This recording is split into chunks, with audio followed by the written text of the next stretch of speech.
Part 1 मध्ये सांगलं होतं. ह्या पार्टमध्ये पावा आम्ही डबल आलतो मच्छा पकडाले, तर आम्हाला दिसला साप ना. आता आम्ही चाललो परत. आमची भाई धकडपकड झाली का भाईच का हे आमचे मित्र लोक 2-3 माझ्यासोबत मित्र होते. तिकडच्या साईडनं जारं दिसला, आम्ही जाले गेलो. तो साला सरपते तर मरून होता. पार कचऱ्या काढीतून धावलो का नाही का भाऊ, का सांगू तुले. आता आम्हाला माहीत झाली पोटक्यान.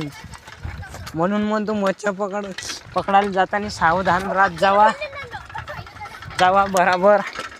जर तुम्ही मच्छा पकडणारे असाल तर सावधान राहत जावा.